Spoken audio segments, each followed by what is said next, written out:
up, y'all? Is this thing on? Can y'all hear me in the back and stuff? Cool. So here's the thing. Initially, I was gonna walk out here and be all cool with my phone, looking at it for 15 seconds. Because the point is I wonder how many times are we spending looking at our phone when really we need to be connecting with other people around us and things like that. And I wonder the time I would have spent looking at my phone just now, just to make a point. I decided not to because it made it look corny, but I'm still going to tell you about it because that's how I roll.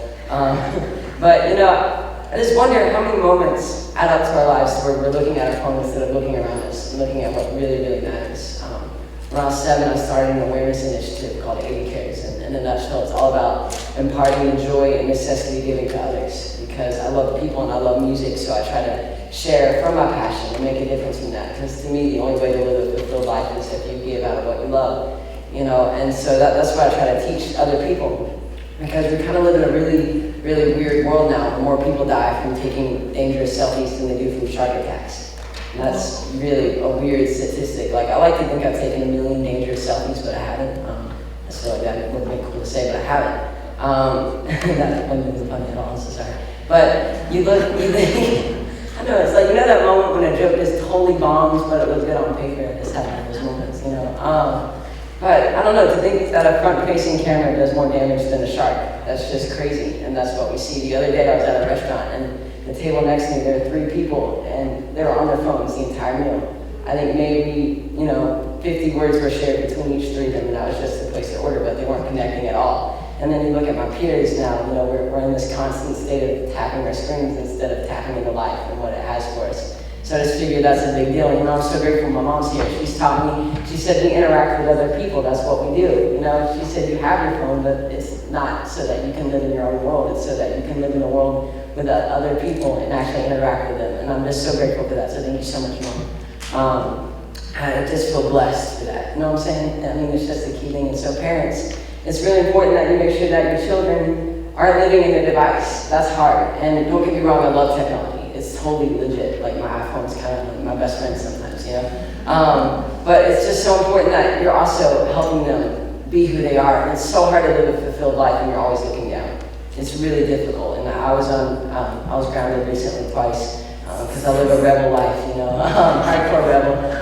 That's me. And it was really weird because I'm not used to the whole grounded thing because usually I'm kind of a perfect angel. That's not true at all, but I was a perfect angel up until that point. And I was grounded because I didn't do the best job of my chores, and so I was without any technology for a really long time, and that time got longer because I asked about restriction. I didn't know that if you ask about being grounded, it gets longer. It's like, it's such a weird concept. Like, whoever thought of that, man, that's not cool. I was suffering. But so there I was, like, thinking, okay, this is the end of the world, right? I am officially in a prehistoric time. And I was saying this to myself, just thinking, man, I'm kind of in a rough spot. But then I realized without my phone, I think I was without it for 2 weeks at one time and then 2 days the other time because I stopped talking about it by the second time because I got wise. Which is a good thing because, honestly, a little note, there's wisdom everywhere, and I think it's so important that we just look for it because we have no idea where you're going to find that wisdom. And I know it's not going to come from your phone unless you're watching a TED Talk and a TED app, which we all should so download. But there really is wisdom everywhere, and it's really hard to find it otherwise, And so I was sitting there thinking this is the end of the world, but then I started noticing stuff in my neighborhood. I started noticing stuff when I went out with my phone, like things I didn't even know about. Like, I had no idea that there were 2 parks in our neighborhood. I thought there was only one. Like, lived there for 7 years, didn't even notice. But when I said, hey, Mom, I'm going to go ride my bike, then I started noticing stuff like that. You know what I'm saying? Like, there are little things like that we don't even notice because we're living in a constant state of looking down at our phones. And so with this whole AidanCares thing, every great thing that's happened from it has been from when I stopped and connected. And my whole thing is about service. I love service. And it's come from when I connected with a kid dying of cancer at a cancer hospital. Or it's come from when I'm sitting with someone in the hospice and just trying to help them in any way that I can because, that's a really rough place. Or it's come from when I'm at a homeless shelter and I was at this homeless shelter on Tuesday. And I was talking to these men who were on their way up. I was at the Atlanta Mission. I was so grateful to be able to talk to them because they were on their way up, and I was just so glad to be able to share with them. One guy, he said, Aidan, why do you give? Why do you care? He said, I give because it's been given, man. And that's what it's all about. And so all these little connections have slowly woven themselves into the fabric of my life.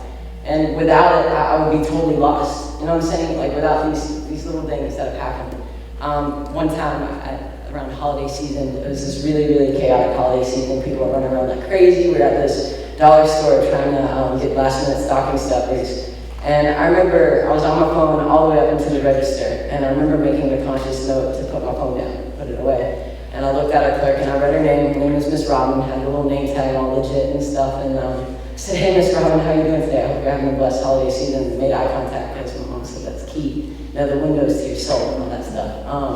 I love how that's not corny, but the original joke I made was, I just don't know how this world works, man. But I was sitting there, and there she was, and she started crying. She goes, "No one is taking time out at all to just sit and look me in the eye and to say hello. Not one person has said, 'Have a blessed day,' nothing." And I just thought, wow. You know, because that was such an easy thing for me to do, but it had such a major impact on her life. So how many of these moments are we missing? My favorite musician, Ed Sheeran's taking me a year and a half off, which is kind of really, really sad. Like, it's hardcore because, you know, I love this guy. He's just so skilled, you know. And he's British, so he's like automatically cool, and then he's like got some skilled music and stuff. And he's taking a year and a half off because he said he found himself living his life out through his screen and through tours instead of living it through his own eyes. And so he's taking this moment of not having to be anywhere or do anything, and these are his words, to go back and see everything he's missed. And so my question is, what are we missing? And I just love that he's willing to admit, you know, this is something we missed.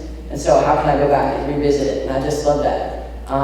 You know, and that whole, my mom and I, we developed a system called Freeze and Focus, where we literally just stop and look around, try to make eye contact with as many people and even talk to them. God forbid, talk to people, you know, stuff like that. And we literally just stop and freeze and focus. And a cool story, this is the most recent example of that, but I was bunny sitting, the most swag-tastic bunny I've ever seen. Her friend, like, this is the coolest thing ever. Like, bunnies are so cool. They're just so easy, too. Like, they clean themselves, they know where their food is, like, they're kind of awesome. I don't know. This whole talk's about bunnies, by the way. I'm kidding.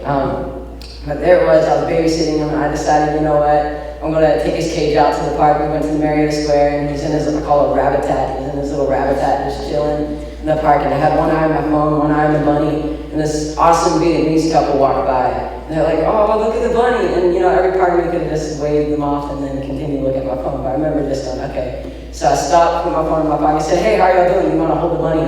Then we started talking. They started telling me about Vietnam, started telling me about their lives, and they talked about how they're new to Georgia and they love it. They're building their life here. They just love it so much. They think it's awesome. They bought me a bubble tea because there's this place called Tiny Bubbles on the Marietta Square, and I don't know if y'all have ever had bubble tea. Some of it's weird, but some of it's like really cool. So like I had this Earl Grey lavender one, and I don't know, it was just cool. It was really good. I enjoyed it. And you know, I just remember they bought me a bubble tea. I talked to them, and that was just such a cool experience. And that was way cooler than looking at Instagram photos. You know, Instagram rocks, and y'all should so follow me. But I just remember that was such an impactful thing for me. That really did change my life. And then my brother Artrell over there, what up Artrell? My mom and I were at our neighborhood grocery store, and I was just about ready to get out of there because the whole grocery store thing isn't my deal. And my mom saw Artrell's brother, and they started talking. I started talking to him, and it turns out he loves basketball, and I love basketball. And he's talking about Cam Newton, and I just discovered Cam Newton. This was 2 years ago, and so we were talking. And now these two guys, they're like my brothers. You know, we play basketball, they come over to the house, and I just love that. I put down my phone and I got two brothers. You know, and that's just such a cool thing. And so usually I come out and I talk about giving, but this is just such a hardcore message that I wanted to talk about it. You know, because I realize we live in a world when it's kind of radical, not to be involved in our own little world, in our handheld world, but it's a big deal.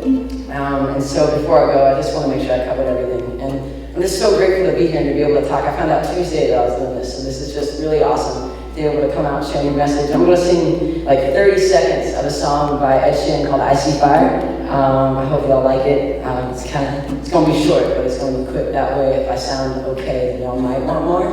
So it's like a suspense factor and stuff. So that'd be pretty cool. All right.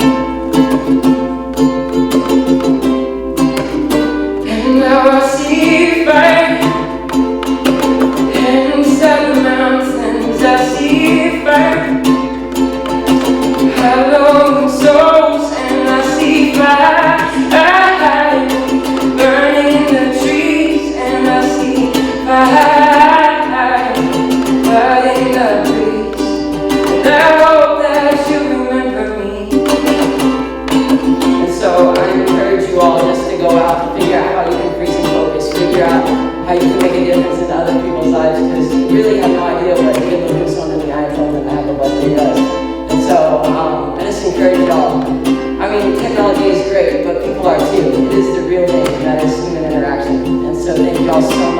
so grateful, so blessed to be here, and y'all have an awesome day.